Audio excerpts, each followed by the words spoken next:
Today on the 10-12 podcast, Andy Mitz and Jamie Steyer Johnson are back because the season is finally here. We're talking week 1, bold predictions, Big 12 conference champs, and of course the UConn to Big 12 rumors are back again. And Drake Toll of Locked On Big 12 joins us to talk about some best running back duos in the Big 12. And will there be an upset in week 1? All that coming up on the 10-12 podcast. Ryan Reynolds here for, I guess, my 100th Mint commercial. No. I mean, honestly, when I started this, I thought I only have to do like 4 of these. I mean, it's unlimited premium wireless for $15 a month. How are there still people paying 2 or 3 times that much? I'm sorry, I shouldn't be victim blaming here. Give it a try at mintmobile.com/save. Whenever you're ready. $45 upfront payment equivalent to $15 per month. New customers on first 3-month plan only. Taxes and fees extra. Speed slower above 40 gigabytes. See details. School is back, and Dick's Sporting Goods has what you need to win your year. We've got everything from cleats to Sambas, Dunks, and more. Plus, the hottest looks from Nike, Jordan, and Adidas. Find your first day fits in-store or online at dicks.com.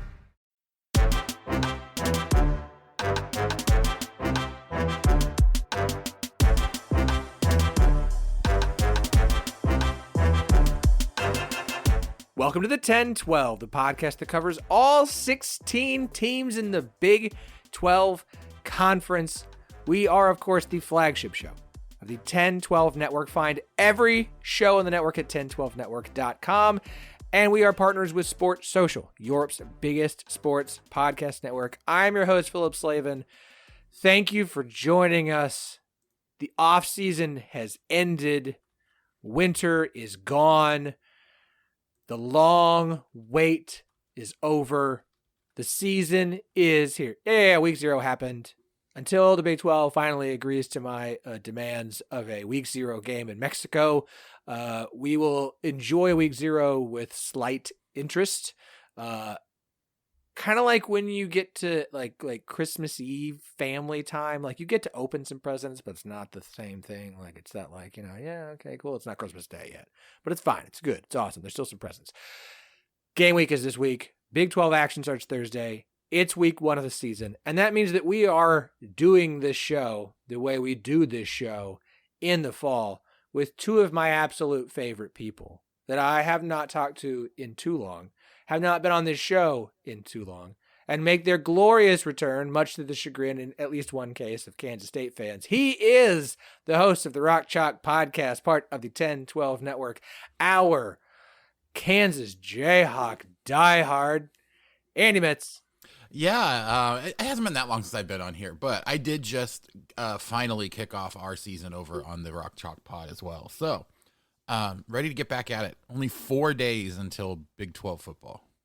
You can feel it, right? Feel it in your fingertips, in your toes. I'm sorry. Yeah. It'll be 3 days by the time people are listening to this. But yes. When this drops on Monday morning. Or 2 if you listen on Tuesday, or, you can do the math from there. Also joining us, she is JSJ. She is the vibe queen of the 10-12 Network. She is the voice of Drake volleyball and women's soccer. She is Jamie Steyer Johnson. I don't feel much in my fingertips or toes because of Raynaud's disease, but I think that in there somewhere, I feel the return of football. Drake volleyball, Drake women's soccer, a little bit of Drake men's soccer, and then running it back at Iowa State basketball. Sprinkle in a little bit of maybe Drake basketball if their people have conflicts. We're really doing the thing. I'm going to average over 1 broadcast a week this year for the first time. I'm going to be up to like close to 60. It's crazy. It's the beginning of the, being a professional broadcaster like all the time. That's the hope. It won't be too long until we get to hear JSJ say, "Well, back when I got started on the 10-12 pod, the 10-12 podcast." You ain't lying. Wow. No, it's I can like mostly like not call it a hobby now. Yeah. Jamie Steyer Johnson, the voice of sports in the state of Iowa. You're just gonna be like, you're gonna have high school sports on Friday. You're gonna have volleyball and soccer. So volleyball, soccer on Thursdays. You're gonna have high school sports on Friday, volleyball on Saturday. It's just every weekend. Tune in somewhere. You're gonna hear the voice with Jamie Sire Johnson. Of course, you're going to hear here every Monday right here on our Monday pods. Let me kind of run down how things are going to go this season because we're changing the format a little bit. And that's going to include our pick shows on Thursdays. But we'll talk about that on Wednesday this week because we're going to drop it a day early with all those Thursday games, including that Colorado-North Dakota State game that we are absolutely going to have to make picks for. The way this show is going to go on Mondays, JSJ and Andy will be here for the first half hour to talk about smattering of topics and the weekend that wrapped up. And then Jamie's just going to load everything she's got in a half an hour because after about that, she's tapped out and ready to go research soccer and learn more about the sport that she's now calling. And Andy and I will be joined by a guest to kind of dive deeper into some certain football stuff. And then once basketball season gets here, don't worry, Jamie will be here the entire episode because women's basketball is very important to us in the Big 12, and we can't do it without Jamie. Like, that's just not an option. It's not possible to do it without Jamie. So we're going to get this train out of the station, onto the tracks, rolling. We have week 1. Look, we've got 16 teams. This is the first time we've all been together. The conference is now 16 teams. We have 16 games this weekend. I made a pledge last season that I would not complain about any college football weekends. When you hear national college football people complain about, this is the weekend you can miss, there's no good games on this weekend, blah, blah, blah, blah, blah. Stop it. We're not doing that. We're not going to do that because the season is short. It doesn't last long enough. So to complain about one of the few opportunities that you have to watch college football before it's gone is just doesn't make any sense to me. So I will not complain about week 1 in the Big 12. I will note that there's a lot of FCS games on the schedule. Now, the Big 12 made a strange decision, Colorado and Oklahoma State, to schedule the top 2 preseason teams in the FCS, including the 2-time defending FCS champs, South Dakota State, and the most well-known FCS team that upsets an FBS team just about every time they step on a field with them in North Dakota State. But, we'll figure that out. There are a few FBS on FBS games in the Big 12 this weekend. So let's do a quick little look over at week 1 in the Big 12 this season.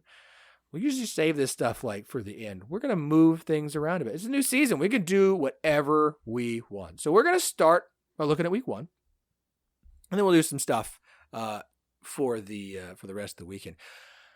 We have on the docket for Thursday. My internet just was like, "Oh, did you want the schedule that you had pulled up? You didn't want me to reload that tab? You want to have that right now?" You'd think I'd have it memorized already, but I'm not 23, childless and single anymore and able to just memorize college football weekend schedules like I used to be able to. My brain is too full of other things, like the lyrics to all of the Frozen 2 soundtracks. So wait, Thursday, hold on, time out. That reminds me. Drake played Iowa State in women's soccer. They have a player who's the same age as me. She's 28. How? She came from overseas. That's the only answer I have. This is the point where Jamie reminds me how old I am. Yeah, I know. You might expect that from a BYU player, but not other schools. So. Carry on. I like when we make those jokes. Okay. No, this is good. This is a good note. By the way, I turned 40 this year, so that's That's just a couple years for me, I think. I'm not that far behind you. All right, let's run down the schedule. On Thursday, we're going to kick off the Big 12 season with UCF hosting New Hampshire at 6 p.m. These are all Central times because you're in the Big 12. I don't care if you're on the East Coast or West Coast. We worship God's time here. 6 p.m. ESPN Plus. 7 p.m. Kansas kicks off against Lindenwood on ESPN Plus. On ESPN, the main channel, 7 o'clock as well, Colorado against North Dakota State. And then 8 p.m. kickoff, ESPN Plus, Utah versus Southern Utah. On Friday, we get TCU on the road at Stanford on ESPN at 9:30 p.m. Central Time. Staying up late for that one. Then comes Saturday. Oklahoma State. I'm sorry, I'm getting chronological order, but OSU list. Sorry, I'm an OSU fan. 11 a.m. Big Noon Saturday is going to be there. The former West Virginia kicker, who's now on ESPN and was drunk on air, but they fired a bunch of people so that they could pay him lots to be there. West Virginia, he's also going to be there. West Virginia in, a massive game against Penn State at 11 a.m. on Fox. 1:30 p.m. on ESPN Plus. Oh, now I can go back. Cincinnati hosting FCS Towson. Towson, not Townsend. There's no N in the middle. Don't confuse yourself. 1 p.m. Central Time, ESPN Plus, Oklahoma State, South Dakota State. 2:30 FS1, Iowa State hosting North Dakota. Then we get to the night games. 6 o'clock, Kansas State hosting UT Martin on ESPN Plus. Baylor hosting Tarleton State at 6 o'clock on ESPN Plus. Also 6 o'clock. A lot of games at 6 o'clock if you're interested. Houston hosting UNLV on FS1, one of those FBS games. 6:30 on ESPN Plus, Texas Tech versus Abilene Christian. 7 p.m. on ESPN Plus, BYU Southern Illinois. 9:30 p.m. on ESPN, Arizona versus New Mexico. 9:30 p.m. on FS1, Arizona State, Wyoming. It's Big 12 after dark out there in Arizona. So week 1. Let me just get your general thoughts on week 1, the start of the season. JSJ. Colorado, North Dakota State. Interesting. Obviously, plenty to watch for in Colorado. A lot going on there. I'll be at an event with Iowa State women's basketball. So, I don't know. There's probably TVs. Might watch some of that. Think I'm going to go tailgate on Saturday. A phone, I don't care that much.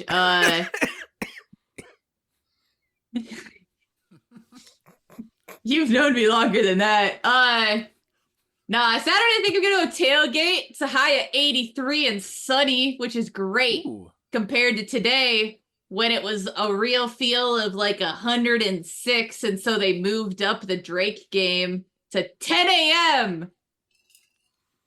which was That must have been disgusting. fun. I left the house at 8:15. So it's been a day. So tailgating, can watch some football there. So West Virginia, Penn State will be like really perfect timing and also like a fun game. So I'm real excited about that. By the end of the day, I'm going to be footballed out. So evening games, you're out of here on my docket. Hope they aren't exciting. I said it on Twitter. I'll say it here. I plant my flag. West Virginia's upsetting Penn State. I don't even care. What if I'm wrong? I'm wrong. Some Penn State fan hopped in there and they're probably like, I bookmarked this. Like, okay, cool, bro. Sure. Please do come back. Thanks. Stick around a while. Thanks for the reply and the bookmark. Thanks for the engagement. I appreciate it. Andy, week 1 thoughts.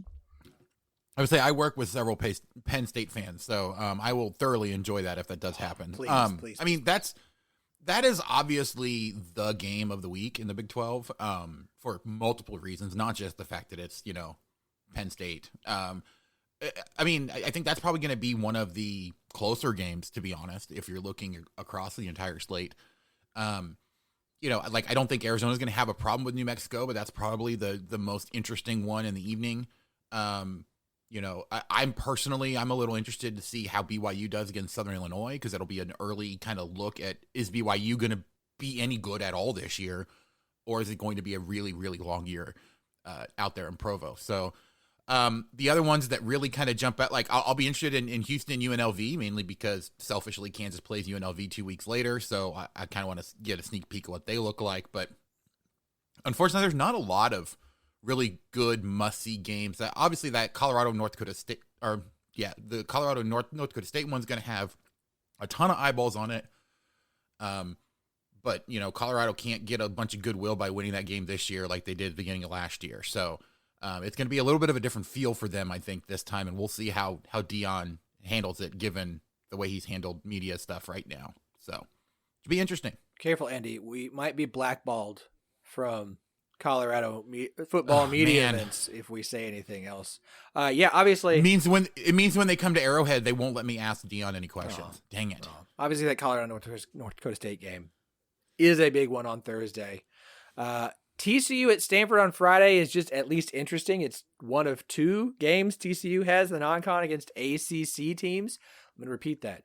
TCU has 2 games against ACC opponents, and they are Stanford and SMU. I like. So there's just like ridiculous. I can't make jokes like this up. I mean, literally, like if you haven't gone and listened to our interview with Ryan Nani of Shutdown Fullcast about just how weird all this stuff is, like you should go and do so. Favorite detail to add to that is that neither of them are on the East Coast or in the Eastern time zone. One of them's out on the West Coast at Stanford. The other one is at SMU. Perfect.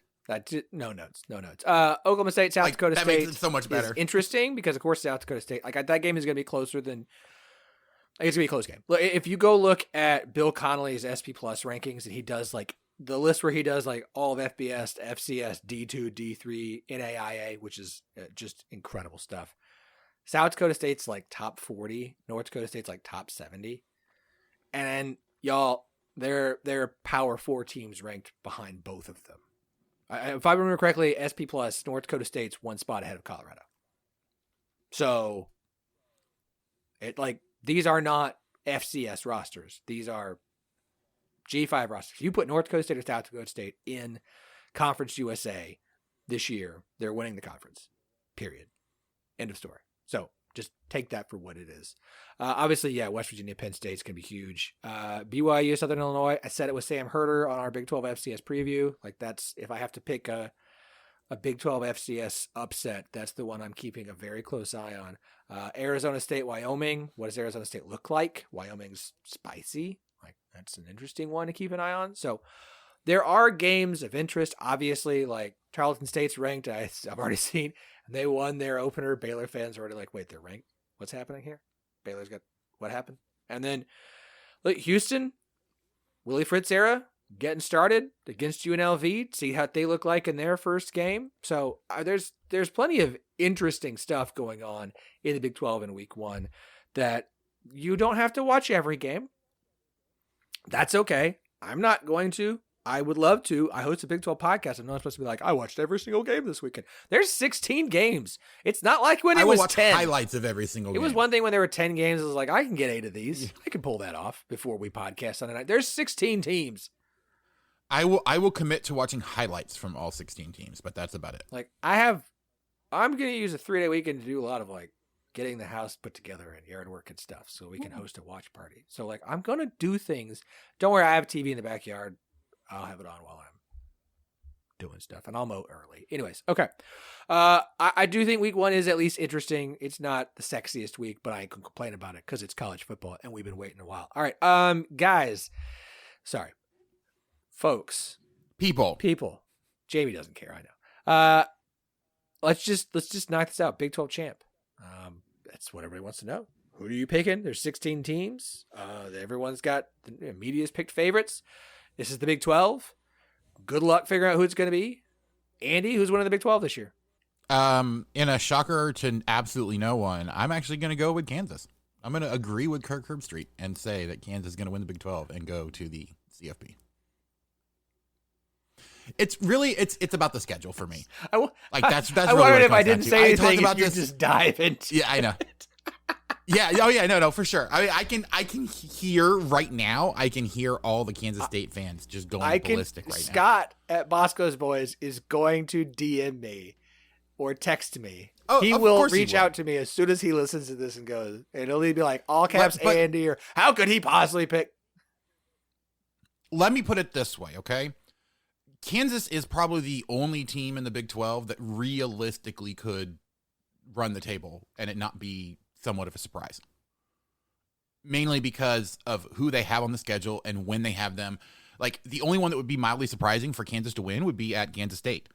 And that's if you think that they're not going to get one anytime soon, like most Kansas State fans. So, like, that's the only one I think that's even mildly surprising, that if Kansas wins it. And so I look across the rest of the schedule and kind of sneak peek over to the Rock Chalk Pod that will also be dropping around the same time. I just don't know who else has a stretch that is, that there is nobody else in the conference that does not have a stretch that is much more difficult than Kansas's worst 3-game stretch. Okay. Because if you look at it, Kansas' worst 3-game stretch at Kansas State, home against Iowa State and Arrowhead, and at BYU. And, oh, yeah, by the way, there's a bye game between at Kansas State and against Iowa State, or a bye week. So, like, you know. I'm not going to argue. I'm not arguing with anybody. I'm just not. Because, like, this is the Big 12. Folks, we've seen That's Big fair. 12 title game participants who were preseason ranked 6, 7, 8, 9. Like, it's just buckle up. JSJ. But, like, no, but, like, I know. if I pick- I know. We got some things to get to. So, Andy, I'm not arguing with you. You're okay. Andy's frozen anyways. JSJ, who's winning the Big 12? This episode is brought to you by Experian. Are you paying for subscriptions you don't use but can't find the time or energy to cancel them? Experian could cancel unwanted subscriptions for you, saving you an average of $270 per year and plenty of time. Download the Experian app. Results will vary. Not all subscriptions are eligible. Savings are not guaranteed. Paid membership with connected payment account required. How about this? This will not be held against you, by the way. So How about I don't think Utah will. that's Like, I just don't think they probably come in year one win it. And that's what I've got on that. But I can't pick a newcomer to come in and immediately win the conference. It goes against my long held beliefs. that's fine. Look, we did all our rankings. Like, I know I'm supposed to like pick somebody random to be interesting or exciting, or it's lame if you pick Utah. Like, I don't know. Like, I don't know. Nobody knows. Like, I get the Utah angle. I get Kansas State. I get every angle. You know what? It doesn't matter. It doesn't matter who I pick. I'm going to do this. And if I get it right, then I'm going to pretend like I was a genius when it happens. So, West Virginia. West Virginia wins the Big 12. There we go. They're going to knock out Penn State. They're going to have a heck of a run. West Virginia's winning the Big 12. That's my pick. Okay, let's move on. Bold prediction. I don't care what you say. You can make any prediction you want to do. You can make something in regards to aliens coming from outer space and stealing Gus Malzahn and flying back off. Like, I don't care. JSJ is stroking her chin in a very, just Jamie. Ominous. Jamie, what you got? Wow. The gosh, the options are really endless there. I'm bringing back all the greatest hits for episode 1 of the new season. And that means that I'm going off into a completely different direction with a different sport. And so I'm here to tell you that after watching Drake play Kansas women's soccer, I'm willing to say that Kansas will be in the top third of the Big 12 this year. They were picked to tie for like 12th. No. That is a good soccer team. And I know good soccer because I've watched at least half a dozen games from start to finish. We are already in we're already in mid-season form. This is I would say that's the energy we were expecting. this is mid-season form. Andy, bold prediction. It's difficult to come up with a bold prediction because I think I already wasted it by saying Kansas was going to win the Big 12. No, not really. That's fine. No, actually, you spent a lot of time on that one. So if that's your bold prediction, that's fine. You're allowed to do that. I don't like. No one's going to argue with you about it. no. Actually, I do. He's think not that going my to see bold this time. I'm not going to save my time. Absolutely not. No. No, honestly, I think my bold prediction is going to be that Colorado fans are going to be very upset with Dion by the time the year's over. Okay. All right. I can go with That's that fair. one. Hold on. I got to send an email that I thought I already sent, but apparently it didn't go through. Okay, we'll try it now. Some of us are in mid-season form, at least. No, this is what are you talking about? This is very... I say this is very much so in season 4. We're gonna do it live. All right. You know what? My computer randomly restarting. Phillip with emails. Mine is. I just like I've already irritated Kansas State fans so much this offseason with my I need to see it to believe it. So I'm just gonna. Here's my bold prediction. Again, if you want to actually hold it against me and get mad at me, fine, whatever, cool. All right. Kansas State won't finish in the top 4 in the Big 12 in the final standings. UCF will. If this is every podcast is someone's first, I'm really high on KJ Jefferson. I need to see more of Avery Johnson. Cooper Beebe was just named the starting center for the Dallas Cowboys. But sure, you're just going to replace him. I see Kansas State winning. Kansas State's either going to win the Big 12 conference or finish in 7th place. 6th. So my toddler, my youngest, my 2-year-old is crying. I don't know why. I may have woken her up. I'm going to blame Andy. All right. Last thing before we thank Jamie for her time. Release me back into the wild. Ooh. Look, we have to talk about the UConn stuff because the UConn stuff is back. The latest is that the Big 12 is again, and by Big 12 I mean Brett Yormark, is again pursuing UConn to add to the Big 12 conference. The details on this, which have been reported by multiple people, we'll use Andrew Marchand and Justin Williams, our good friend Justin, from The Athletic here. Basically that the Big 12 would bring in UConn in 2026 for basketball, and then if UConn can kind of meet certain parameters, would be able to join in football in 2031 when this new contract expires. Obviously, presidents are a little bit against this. Big 12 presidents have been against this for a while. They don't want to have to give up any money to get UConn. It's not worth it to them. They also don't really. Can we just settle with 16 teams and be set for a little bit as opposed to let's do more crazy new things. So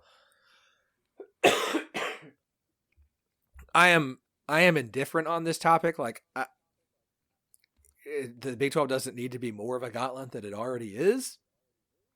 I get it from the basketball value of when you go to negotiate. I'm also of the standpoint no one's going after UConn.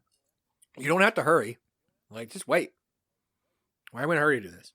Yeah, I mean, that's really where I settle with it. It's there's literally no reason for this to come up now other than somebody wants to talk about it. And I would not be shocked if it's UConn people that want to talk about it. Because, like you said, there's not a rush to do it. UConn is going to be there. It's not like their football program is, going to get them in anywhere else. And the only reason that UConn would want to leave is to go to another basketball-heavy conference, and that's the Big 12. It makes sense for UConn at this point. It did not make sense for them to go to the ACC because of how much football-centric stuff there was, how big of a deal it was without, even though the ACC is a really good basketball conference, it does not have the same focus that the Big 12 has shown constantly that they have. So it definitely makes sense for UConn to make that jump, but I don't know that it makes sense for now being the time to even be thinking about it. Everything is so brand new. There's going to be more realignment. If that happens, if we start talking about UConn joining when the ACC blows up and, then you're talking about who you're adding and all that, it's okay, yeah, that's the perfect time to talk about it, but not right now. Yeah, I'm so over it. Let's talk about blowing up another conference and moving everything around. We just stopped it. First of all, I won't believe that there's a whole lot of substance to anything until there's any actual evidence of it, because what else is new? And I just can't get myself to care. Okay, if they do it, whatever, but I don't think it's necessary. I don't think that continuing to move stuff around does really anyone any good. Adding another team randomly over on the coast, just give it a rest. Who cares? That Play sports. Conference realignment has gone completely off the rails when there's talk about the ACC being blown up and the SEC adding Kansas as part of that. Because as one guy on Twitter was talking about, he's I've got sources that say that Kansas would be the 4th team that the SEC would add when they start adding it. I was just no, come on. Even I, as a Kansas fan, know that Kansas would not be going to the SEC. So I think it's about time we all take a step back from the drug that is realignment talk and just enjoy college sports. Sources, trust me, bro. Look, I get the whole, like, he wants to package basketball as its own thing to sell. And adding UConn adds value to that as a package. It does. It's why I've said that if the ACC does blow up, you have to add Duke. Like, I get all the football. You add Duke and say they're coming in. I don't care what their football looks like. We're gonna sell basketball and say someone's got to take the losses. Well, so, well, and it's not like they've been atrocious in football. No, they've UConn been has. good. They've been decent and good as of late. So like, right. But they're not going to be like, they're not a football. The point is, I'm not here to debate. I'm not here to debate the quality of Duke football. I'm not going to. This is a Big 12 show. So until they're in the conference, we want. So this has been fun, Jamie. As always, it is an absolute pleasure. Thrilled to have the Vibe Queen back with us every single Monday here on the show. She is going to bounce. We're going to bring in our next guest. But before, Jamie, any closing thoughts, final words until next week? No, I'm worded out. Called a game already today. Makes It's sense. never happened before, so mark it in your calendar. This will never happen again. Calling Word. a game and being on the show in the same day? No, being worded out. Oh, this is a first for us. This is I didn't. It is. All right. One thing that is never out is, of course, Charlie Hustle, our great friends and sponsor here at the 1012 podcast and the entire 1012 network, and they just keep rolling out good stuff. It's so good. I'm rocking my greater than 12 shirt with all the mascots right now. It is absolutely incredible. One of my favorite buys. It is very comfortable. I had someone reach out and say, like, hey, are these shirts comfy? I was like, yeah. They're all comfy. They're very, very comfortable. Like, you are going to enjoy wearing them, even to the extent that they look good. They look good, you feel good. I don't know. I feel like it's a line from something. Look, you need to go to Charlie Hustle. At some point this season, you'll be like, I need a new shirt. This shirt is unlucky. You're going to wear some shirt for like 2 games, and your team's going to lose, and you're going to decide your shirt is unlucky. And so you're going to need a new one, and you're going to go to charliehustle.com, where they have every single Big 12 school with incredible gear available. You're going to drop the promo code 101215, TEN1215, get 15% off all non-sale items. Okay, they've got every school. They added the Utah and Arizona State this summer. I got one of the Arizona shirts because the Wildcat shirt is freaking awesome. They just keep dropping more. So go to charliehustle.com, support us, support them. You will be happy that you did. I know they pay me to say this stuff, but it's a really damn good shirt. I love a good mascot shirt, and all of them on one shirt, all 16. I'm like training my children. I'm like, okay, who is this? Pistol Pete. Who is this? Cougar. Like, good job, atta girls. All right, charliehustle.com, promo code 101215, 15% off all non-sale items. Charlie Hustle, vintage made fresh. At BlueNile.com, you can find endless ways to make your moments sparkle. From classic and timeless jewelry gifts to creating the custom engagement ring of her dreams, all at prices you won't find at a traditional jeweler. And right now, you can save up to 40% on fine jewelry and 25% on engagement ring settings during the Blue Nile Anniversary Sale, going on now. Go to BlueNile.com to shop the Blue Nile Anniversary Sale and save up to 40%. That's BlueNile.com. Can we make that a recurring segment? You know, you saying things in the voices of your children? I mean, I can. as part of the sponsor message. Oh, as part of, like, what did my children say about my shirt this week? Exactly. There we go. This is good. This is good. I've got to get this cough out. I'm choking up. I'm gonna step aside for a second, so that, because I'm gonna choke. But I'm gonna let our new guest, who's joining us now for the second half of the show, Drake Toll of Locked On Big 12, introduce himself while I try not to stop breathing. Hi, Phillip. Hi, Andy.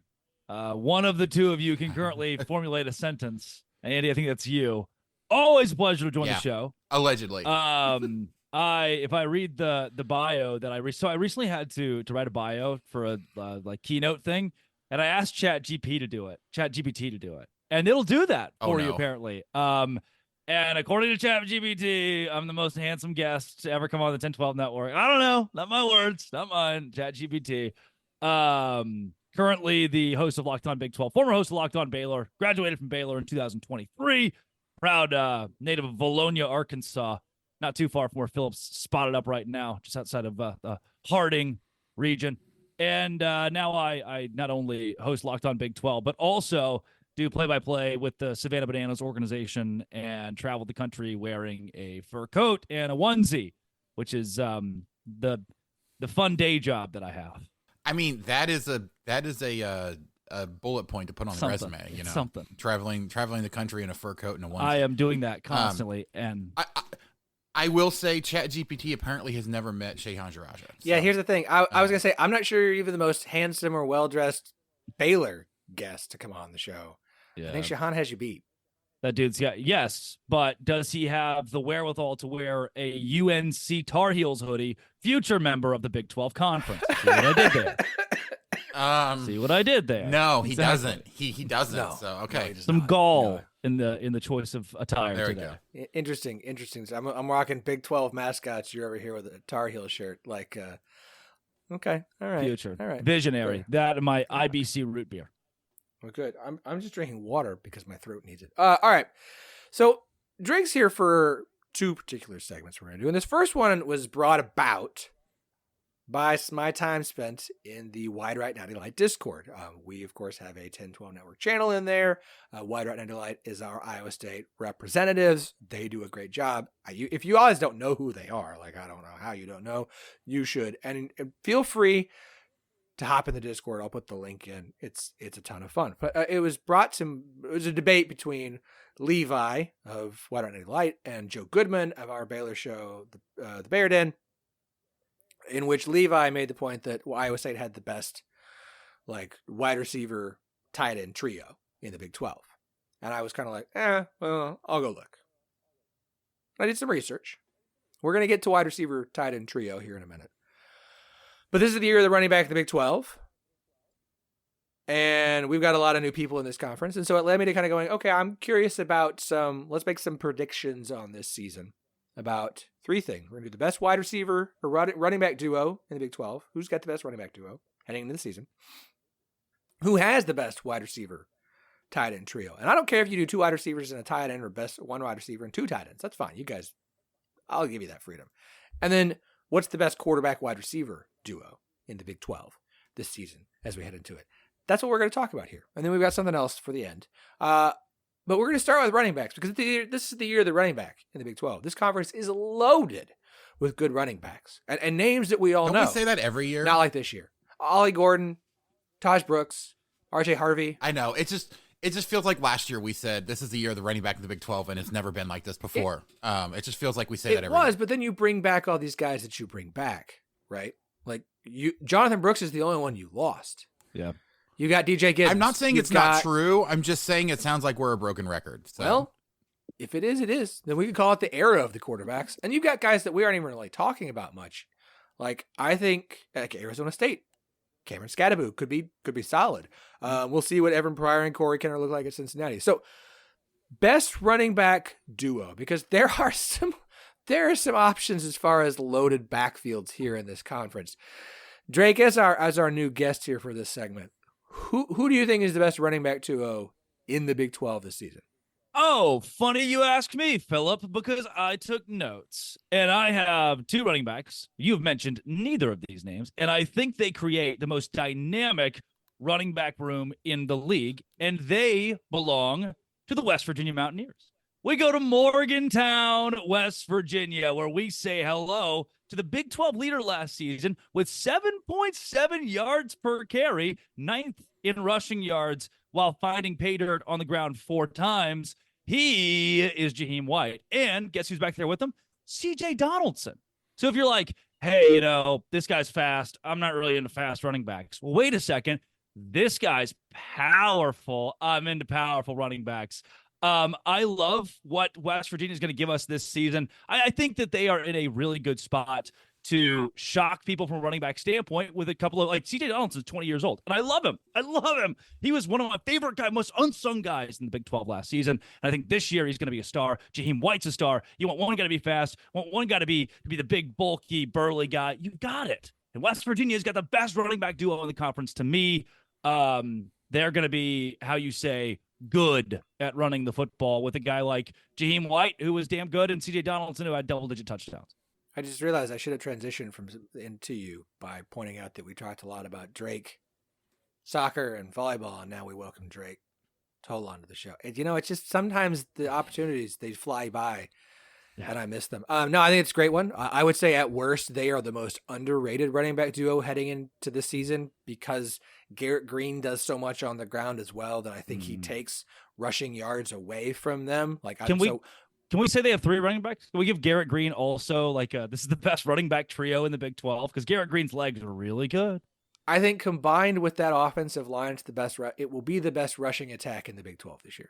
Good. I mean, well, and statistically, I should have mentioned a little bit more about Jaheim White, who I gave a bit on. The 7.7 yards per carry is absurd. 842 yards last year. CJ Donaldson had 798. Like, those two guys combined for over 3 or almost right at 300 carries last season. That's like, what are we not talking about that for? Neither of them eclipsed 1,000, but they combined so well.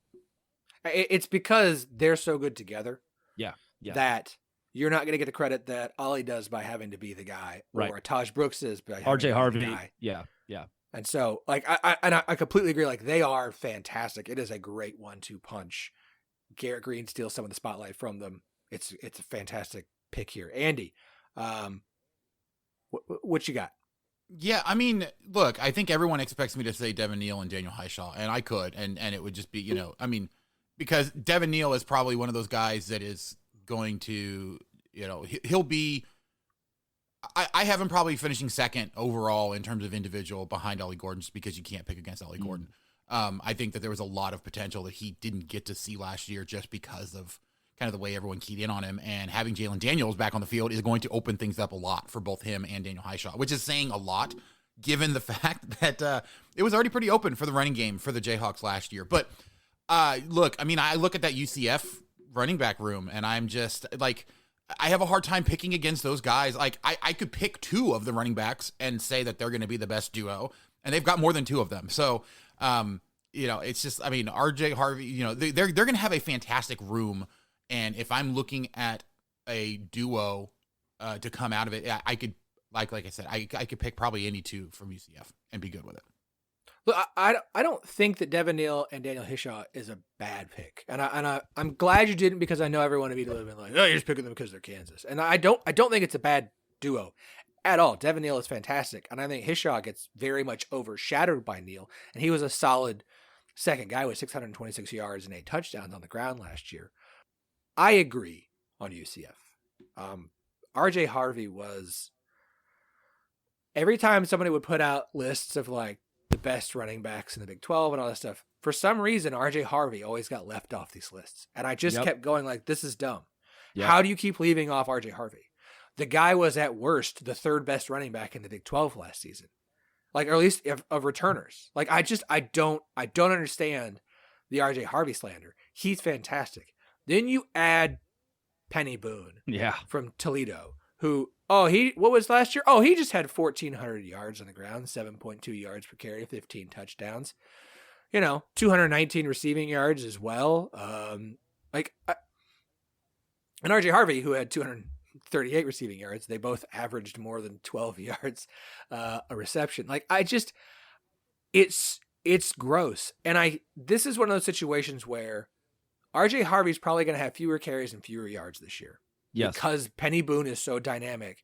Oh, by the way, you added KJ Jefferson, who is like the perfect fit for Gus Malzahn's offense, who's going to take up yards on the ground as well. And it very much like UCF West Virginia, very similar in this mindset of like quarterback who's going to take some carries and some yards on the ground, 2 really dynamic running backs where one guy is not going to finish as the yards leader in the conference because he's not going to get all the carries. But those are 2 I think those are the two best. You guys, we have agreed here on the two best backfields to me, and they're both going to get somewhat overshadowed because they're both going to have really good guys, and they're both going to have quarterbacks who run, and it's going to take some away. I know Kansas State fans right now are mad that we're not talking about DJ Giddens and Dylan Edwards, and that's fine. I don't think Dylan Edwards, and look, some of it's just because, like, look, Colorado's offensive line last year was like, I probably could have started, and I'm 40 this year. I'm just gonna put it that way. Like, I think, well, and let's be honest, like, adding Dylan Edwards, he is not heads or tails above any of the other second options. No, I don't think so. To make up for the difference of those top tier against DJ Giddens. Like, I think DJ Giddens is a good number one. Yes. But there are significantly better number ones across the conference all over the place. Like, that's just kind of the way it is. We have it all over the place in this conference. You can take the number one off of probably 8 of the 16 teams and be like, yeah, they'd be a number one pretty much anywhere that they went. So, which does lead me to ask and this is something that I carry on my handy dandy Brett Ciencia Pick Six Previews magazine, wherever I go. And he has Oklahoma State as the number one running back room in the conference. The reason being, he thinks Ollie Gordon is that much better than everybody else, even RJ Harvey included. Is there something to is Ollie Gordon, who's a Heisman contender, so good that he elevates? Because when I give you my top wide receiver and quarterback duo is because I think there is one clear best wide receiver in the conference. Is Ollie Gordon so clearly the best running back that he elevates that room to be in the conversation for the best in the Big 12? No, because I don't want to say, like, when I say, like, we're talking about, this is why we had the conversation of duo, not room. Yeah. Because, like, no offense to Trent Howland and, I just forgot the other guy's name. The guy with the funky name. He's got the, Ceci starts with the V. Like, Vahola. They're not, like, that's not, those guys aren't, like, that's no. Like, it's all Ollie. And, like, Ollie, it's the same thing. And I like Cameron Valdez at Texas Tech, but it's the Taj Brooks show. Yeah. Like, that's what it's going to be. And so one of those two guys is going to finish as the yards leader, touchdown leader on the ground in the Big 12 this year, barring injury. That doesn't, like, I don't think, if you want to say room, okay, maybe, because he is the best. Right. I just, like, I'm sorry. RJ Harvey and Penny Boone combined, no. Like, Ollie's awesome. Like, you got to the end of the season and teams were just keying in on him. And by the end of games, he was still finding opportunities to break off big runs and get where the yardage that Oklahoma State needed to get wins, right? But, like, RJ Harvey's really dang good, and so is Penny Boone. Well, and I'm not gonna. And I think that's really where it comes down to, right? Like, when you're talking about duos, is the fact that you also have to think about it in the fact of, if a team finds a way to significantly slow the number one option, do you have a number two option that can step into that void and give decent level replacement performance? And I don't know that Oklahoma State has that. Like, if someone can find a way to slow Ollie Gordon, now obviously he's still going to be, much higher than a lot of people, even when he's slowed, but that's going to be a significant hit. If he loses 30% of his production because they key in on him, you can't make up that 30% elsewhere. Whereas a team like Kansas, a team like West Virginia, a team like, a bunch of other teams in the conference, they can shift that over to somebody else who isn't getting all that attention and, for the most part, replace that production. Yep. All right. Let's move to, this is the one that brought about because of the Wide Right Night Light Discord conversation. Best wide receiver tight end trio. So this is the caveat of trio. And it is interesting to look at and say, like, hey guys, like, we're talking about 3 players. Like, you could pick a duo and say, like, okay, we can have debate. Finding a situation when you have 2 really good wide receivers and a really good tight end, or something we don't really see outside of the NFL, like 2 really good tight ends and a wide receiver, like, that's basically like Iowa. Not that you ever know, because they can't pass the ball for squat. It is an interesting conversation to have of, like, who's that you're talking about now, like, who's got the best receiving core, because you have to include tight end in this conversation. Right. And Drake, you went first last time, so I'm gonna let you go first this time here, bud. Like, what do you think the answer is? I mean, I'm going to use my homer pick here and go with Kansas. And the reason being, you look at those top 3 wide receivers in Lawrence Arnold, Quentin Skinner, and Luke Grimm. You have 3 receivers who have 3 complementary roles, who basically make it so that you cannot key in on one of those guys without one of the other guys being open enough to make it, a big problem. We saw Jason Bean do it time after time last year, where they would cover Lawrence Arnold going deep, and they would have Quentin Skinner on the other side deep open, or you would have Luke Grimm available in the slot to pick up. I can't count the number of times where Kansas had a 3rd and 6 and Luke Grimm got 8 yards on an out route and, moved them ahead on the chains. I think Kansas has enough. None of those guys are going to win any, all conference awards. And I think that's where a lot of people kind of sleep on what Kansas has in terms of a trio of wide receivers. But you take those 3, they do so many different things and open up so many options for what Kansas does that I think if you look at their production over the course of the entire season for those 3 together, that it's going to rival every other team in the conference. For me, give me 3 guys that I think could combine for 2,500 receiving yards this season, and they come from the Iowa State Cyclones. When you combine and this was something like Jaden Higgins walks in, transfers into Iowa State, and last year, all 17 yards short of 1,000 yards. He likely gets 1,000 this year. Rocco Beck was a true freshman quarterback who is going to be even better this season after having a pretty darn good development year in his true freshman campaign.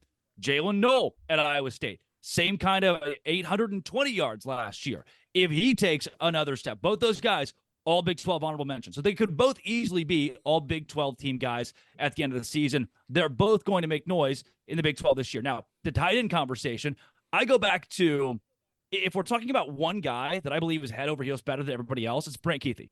I think he at Utah is going to be a game changer in the Big 12, and so good that he elevates the Utah offense where I'm like, yeah, as long as that guy's in the mix, I want that. I want like Ted McMillan at Arizona. As long as that guy's in the mix, their unit is high on my list. Benjamin Brommer's not that. He's not Brent Keithy. But he is a guy who caught 352 yards at tight end last year on 28 passes at 6'7", a couple of touchdowns too. At 6'7", the ideal Iowa State tight end. Hey, first one in, last one to leave. Get the program guy. Those 3 combined at Iowa State with Rocco Beck, who is not the best quarterback in the Big 12. He's not a top 5 quarterback in a very good, deep quarterback conference, but he's good. And he gave the ball out to almost 1,000 yards to those 2 receivers. And for Brommer, who was a freshman last year, could step into a larger role as well. I think if those 3 combined for 2,500 yards, I wouldn't be shocked at all. Look, this was the reason that we're having this conversation. Yep. And so I did my digging and I did my research, and I went in with the idea of I'm gonna find another option. Yeah. Right. I'm gonna look to see if there's a different option. Because it wasn't like, well, I'm just gonna agree with you. Like if you make some claim like that, like my immediate reaction is like, all right, well, I'm gonna go figure out if that's right or not.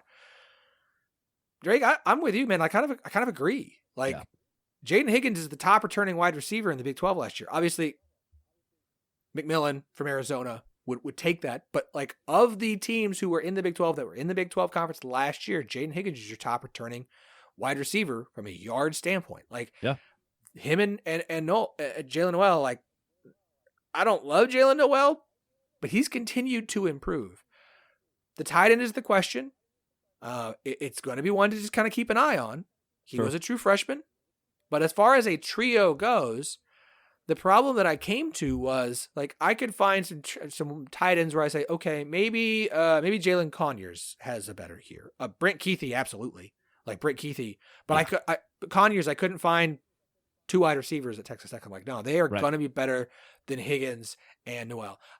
Keithy at Utah, I can't find 2 receivers I just know are going to be that I feel are going to be better than them. And so when it comes to the best trio, like when you have to add all that together, Levi, if you're listening, all right, you win this one. I will agree on Iowa State heading into the season. Iowa State fans going to be very excited about this one. Okay. Last one, quarterback. I said quarterback and wide receiver. Yeah. So Drake, I'm going to let you go first. What's your pick here? Because I think I know Noah Fafita's good. He might be a top 5 quarterback in the Big 12 this season. He was really good as a freshman last year at Arizona in a Pac-12 that is probably better. Last year was probably better than we usually give it credit for. The Pac-12 wasn't renowned the last 5 years in football, especially with USC sucking for a good portion of that. Last season, they were good. There were some solid teams. There was at least more parity. It kind of mirrored the Big 12 in that way. Like 8 teams were competitive. It's good to go out on a high note. Right. and they did. They're done. They don't exist anymore. Noah Fafita was one of the strongest quarterbacks in that conference. Now he moves to Big 12. Electric arm, and he's got who I believe to be head over heels the best quarterback in the best wide receiver in the conference to pair with that quarterback in Noah Fafita in Tet McMillan. T-Mac will be a game-changing, eye-popping star in the Big 12. When you have a lineup like Shedeur Sanders, Heisman caliber, like the Big 12 does, Shedeur Sanders, Heisman caliber quarterback, to Ollie Gordon, Heisman caliber running back, to Tet McMillan, who is a wide receiver that could very well win the Blitnikoff this year. That is a stack. Like, there are some legit athletes in this league, and I believe that Tet McMillan is so much better than anybody else at wide receiver. And there are good ones. There are certainly good ones. And I'm not even, there are good athletes like a Travis Hunter who will play wide receiver this year in the Big 12. However, I think Tet McMillan is so good and so much better than anybody else that pair him with the dangerous arm of Noah Fafita. And that's my top duo in the Big 12. They come from Arizona, from the Pac-12 to this conference. It's Tet McMillan and Noah Fafita. Yeah, I mean, I can't argue with that one at all. Like, I went through and I was, that was the one that immediately jumped to mind. And I was like, okay, kind of like Phillip was talking about, was let's go see if I can find a duo somewhere else that would make sense. And I could find plenty of other quarterbacks that could be on the same level, but that top wide receiver was nowhere near where I would expect it to be. Again, I could find wide receivers or, a pass catcher who could come somewhat close to McMillan, but no one who then has a quarterback that I think is going to be as successful as Fafita. So you take that combination together, because it's just one at each position, I don't think that there's really a question about this one. It has to be Arizona. Yeah, because Brennan Presley's good. I like Brennan Presley a lot. Might be the second best wide receiver in the Big 12. But Alan Bowman is still Alan Bowman. He's not Noah Fafita. No. He's not Shedeur Sanders or even KJ Jefferson. I think Alan Bowman's behind a lot of the other quarterbacks in the arms in the country. Oklahoma State didn't go to the Big 12 championship because Alan Bowman was that guy. Ollie Gordon was, and that's okay. Hey, Alan, I know you're listening. That's all right, big guy. Yeah, Noah Fafita deserves a spotlight here with a guy like Tet McMillan beside him. I'm not going to argue with you guys. Okay. I think that is the answer. That sounds like a real. Okay, good. Okay, so you do that because that's like a segue into something else. It's I want to. It's a boring conversation if we all just go, "Yep, all right, moving on." Right. So I'm gonna present three options to you, to kind of say, like, if it's not them, here's who I would consider heading into the season of, like, let me project ahead. You've kind of touched on one, and it's kind of cheating because it's not a wide receiver quarterback duo. It's Cam Rising and Brent Keithy. Mm-hmm. Because of how important Keithy's going to be in tight end. We may be looking at, like, what we used to see from Iowa State, right? Like, Brent Keithy might be the Travis Kelce, Charlie Kohler, Cam Rising's Patrick Mahomes, and I'm not saying there, but, like, you understand the idea here of, like, he might be such an important piece because, they brought in Dorian Singer from USC, who was really good at Arizona 2 years ago, but then didn't do anything at USC last year, and now he's Utah. And he could be awesome. He could come out of nowhere and actually look like he did in his last season at Arizona and be awesome. But I think Brent Keithy could be, with Cam Rising, that kind of duo we're sitting here at the end of the year going, like, man, this is just, like, good luck. Like, it's just not fair. That was, you nailed it. In my notes, if we change it to trio, if we go quarterback and then a receiver duo or receiver tight end duo, I think at that point, Utah's got a really good case with Cam Rising, Dorian Singer, Brant Keithy. Again, because Brant Keithy is the best tight end of the conference by to me, a wide margin. Enough so that you say, yeah, those three guys are dangerous enough to give that trio number one in the conference. But in the case of a duo, I do think you struggle to find anybody better. They're Brendan Presley's good, but Alan Bowman brings them down. I agree. Okay, now option number two, we've kind of touched on this. Rocco Beck was a true freshman last season. And if you really paid attention to the non-conference and then watched what they did against Oklahoma State in game 1 of the Big 12, suddenly they come out against Oklahoma State in the Big 12 and they've got a passing attack. They've got a all over the field passing attack that they did not use the first 3 weeks of the season. They just kept trying to run the ball and couldn't do it and figured that out. I like Abu Sama. Abu Sama is not Breece Hall and he's not David Montgomery. I don't think Iowa State's going to suddenly be a rushing offense again. I think they're going to have to pass the ball a lot. I understand they've got that trio, so there's a lot of options. Rocco Becht and Jaden Higgins could be, if Rocco takes a sophomore step forward and has built that another year with Jaden Higgins, there's an opportunity there, even with Jalen Noel and your tight end, that they could be really, really good together this year. Yeah, the only thing that concerns me with that is that Iowa State's offensive line situation is nowhere near as good as I think it needs to be for them to be that successful. But that's as a and that case actually plays more into the run game continuing to struggle and them having to throw the ball more. No, and that's fair, but I just don't think that the pass protection is as good for an Iowa State offensive line for them to be on that same level production-wise at the end of the year. I think if we're talking about talent, yes, I think that there's a case to be made that Beck could take that step forward to the point where talent-wise they could rival, but I just don't think that we're going to see it on the field, mainly because of things that are probably outside their control. That's fine. That's fair. I'm just presenting options that make me go, yep. Huh. Okay, last one. The other one, well, I would say the other one that I thought of, and this might be who you were looking at, would be Shedeur Sanders and Travis Hunter. Not Hunter. Not Hunter. Yes, agree to the quarterback, really? not the wide receiver. Well, great. Okay. Yep. No, that's fine with me. Because I think Travis having to play both sides of the field, offense and defense. He's not. That was going to be my point. The guy, because Travis Hunter was not the leading receiver for Colorado last year. That was Xavier Weaver. He had more receptions and more receiving yards. Who's taking over Xavier Weaver's role? LeJontay Wester, who was at Oregon, and last year Oregon had 108 receptions, 1,168 yards, 8 touchdowns, averaged 10.8 yards per catch. I think Travis Hunter is going to get his opportunities. He's going to, but he's not going to be the number one receiver. But Travis Hunter is so dynamic, teams have to put an emphasis on him, and that allows your other guy more opportunity. Yeah. I think LeJontay Wester is a better receiver than Xavier Weaver was last year.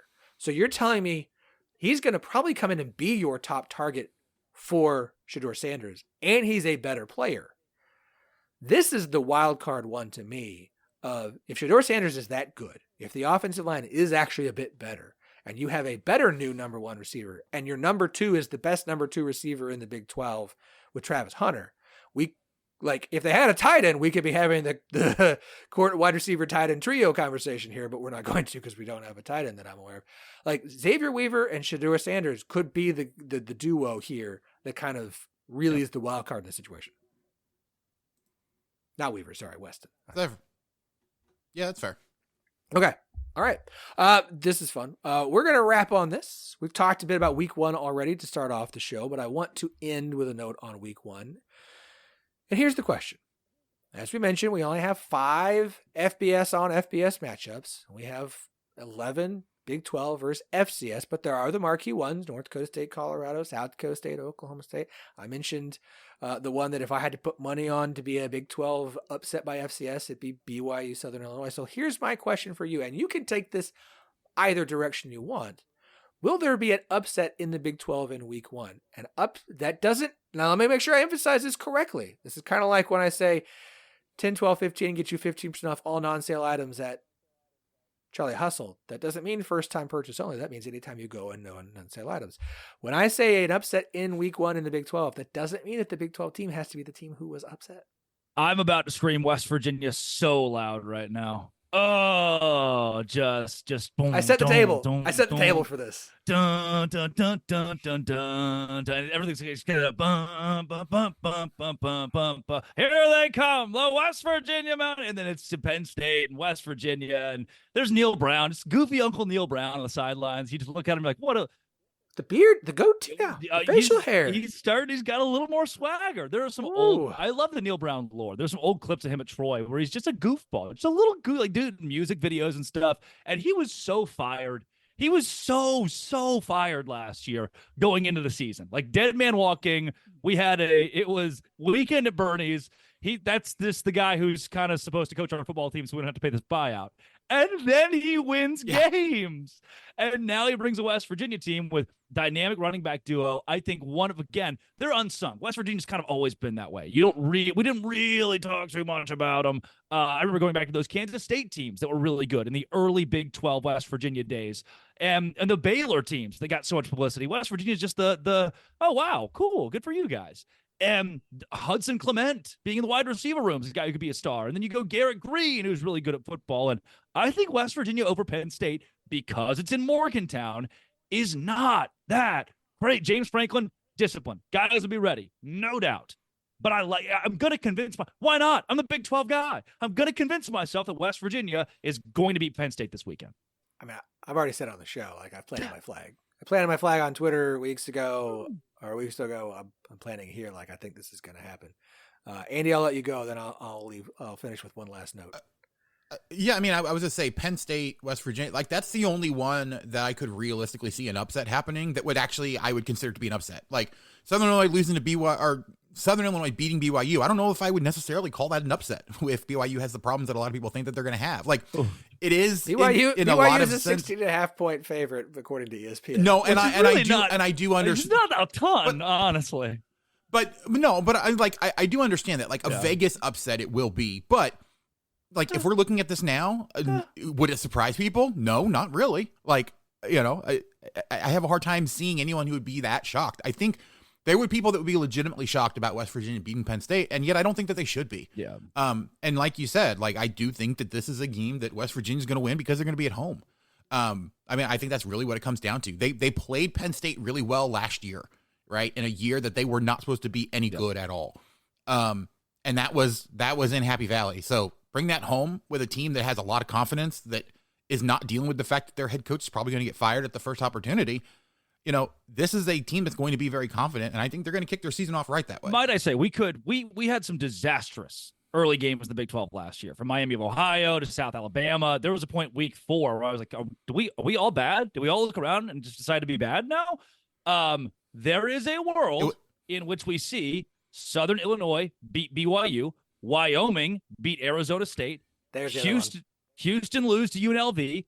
Carleton State had a guy rush for 164 yards last year, and Baylor was 3-9. So, like, that's a top 20 FCS program. We could see South Dakota State beat Oklahoma State. Hello, South Alabama. We could also see North Dakota State beat Colorado. There is a way in which this is a disastrous weekend for the Big 12 when it comes to upsets, even at the FCS level. No, yes. It's, again, I noted this. Go look at Bill Connolly's SP Plus rankings. Like, South Dakota State's like 41, North Dakota State's like 70-something. I think South Dakota State's either 1 or 2 spots ahead of Colorado in those rankings. Like they are. But I think that's my point. Like, if you look at it, yes, it's a Vegas upset. It would not be. If you look at the relative, it would not be right. If you look at the relative strengths of the teams, like, I honestly, with where Baylor was and where Tarleton State is, like, I don't know that would necessarily be a huge upset like a lot of people think it would be. It would definitely be an upset. I think it would surprise a lot of people. There's a difference between North Dakota State, South Dakota State as FCS teams, and like top 25 Tarleton. Like, I get it, but like, from a Vegas standpoint, like, yes, I think there is going to be a week 1 upset. I would hope that there's only one, and it's West Virginia over Penn State. Yeah. The Arizona State Wyoming one is like, Arizona State's currently a 6.5 point favorite there. Like, and that might be the one where I'm like, I mean, we saw Wyoming last year beat Texas Tech, and thank goodness this is not in Laramie. Some schools understand you don't, but never play a road game in Laramie. Don't do it ever. Nope. Oh, just don't. Yeah, hosting Wyoming's also never play a road game at night in Reno. That sucks. It's horrible. Many are saying Reno after dark. Scary place. All right, this has been fun. I cannot wait. The season is here. The wait is over. I am thrilled. We will be back. This show will be back on Wednesday. We'll have our first week of picks, and it'll be a little different this year. A little bit different this year. We'll explain that when we get there on Wednesday. Andy just said it earlier. His first show of the year is dropping on Monday as well. Andy, what can we expect from you? So we get ready for the season. Look, we avoided talking about any of the basketball stuff, any of the conference realignment stuff. We focused on football, which is a very rare occurrence for Kansas fans who have listened to the podcast. I think it's the very first time that we did intentionally avoided all the other topics just so that we could talk football. So, but yeah, we look at the season, kind of look at what expectations are, and maybe what we can expect to see from the Jayhawks by the end of the year. So, a Kansas podcast only talking football. It's a new era. It's a new era in college athletics. The future 2024 Big 12 champion Kansas Jayhawks, by the way. Exactly. Oh, beautiful. And speaking of realignment, look, we are in great company with Kirk Herbstreit. I'm gonna leave that one alone. If you want your college football and Big 12 realignment news, we don't do a ton of it here. It's not my area. That's fine. That's also, there are people who do a great job of covering it. So why do I need to wade into waters that are already full of people who would be better at it than I? That includes our good friend Drake Toll of Locked On Big 12. Drake, plug it, sir. Always a pleasure. Anywhere you find your podcast, Locked On Big 12, as well as on YouTube every Monday through Friday, coming at you with 3 different videos. You pick which one that you want, which topic you like.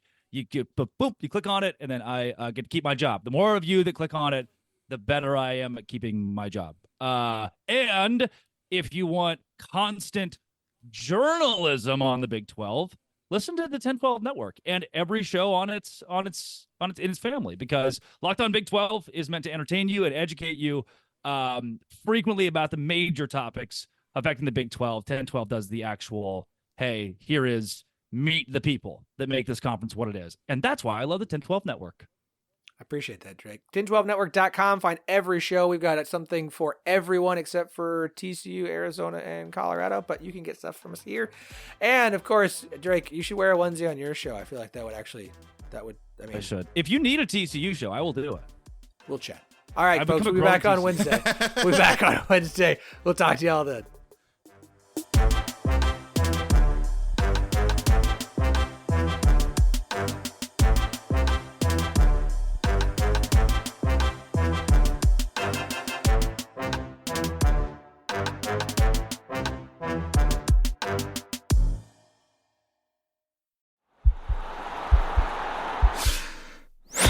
This podcast is part of the Sports Social Podcast Network.